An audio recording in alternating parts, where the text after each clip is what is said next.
General Siraj, this was not a gun battle between security forces and these underground. Village Defense Council, VDCs, they were involved. So I was surprised. I was just thinking about the sophisticated weapons they must be having to go in for this sort of a gun battle. And 13 men are down. These are the weapons which are now in hands of people. But I mean to say, you have been in the force for a battle to happen like that, and VDCs to have capacity to inflict that much of a damage also tells us the sort of weaponry which is available, the firepower.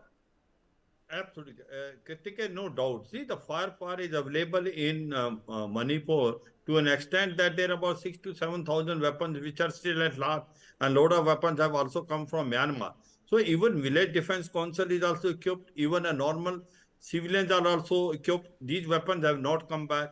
Till the time these weapons do not come, you can never find a peace in Myanmar, in Manipur. Now, the question which was coming is that what sort of policy India is adopting as far as Myanmar is concerned.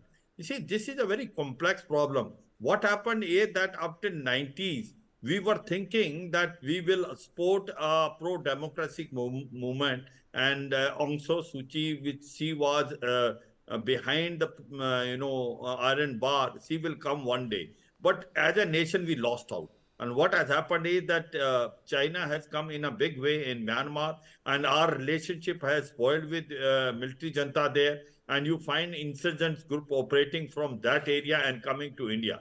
So in a later part of 90s, our policy changed. Our policy changed for good, for the national interest, that whosoever may be the ruler of Myanmar, this can't be decided by India. But whatever is the present situation, try to compromise with it and have a workable relation with that government. And hence in 1990, we opened a front in the later part of 1990, somewhere in 95, 96, that we start having a relationship with Myanmar government, and that is military junta. And we start giving the weapons also, training also, and our relationship improved. And that has helped our insurgent group which were operating in Northeast to some extent were not given a free run there. This has helped. But then certainly again, Aung San Suu Kyi came. Again, this time military junta has come. We have invested there. Kaladan project we have invested. International trilateral highway which is going from India to Myanmar to Thailand. Further to be gone to Cambodia and Laos. That is also now gone in a cold storage. So the question is that Myanmar is been always under turmoil, and this has not only surprised India, it has surprised China also. The China-Myanmar economic corridor is not completed. It is only 38% completed. And the way we are trying to convey, the Chinese are very smart people. They know that the Arakan hills are very important. Arakan terrorists are dominating that. They have bought peace with them.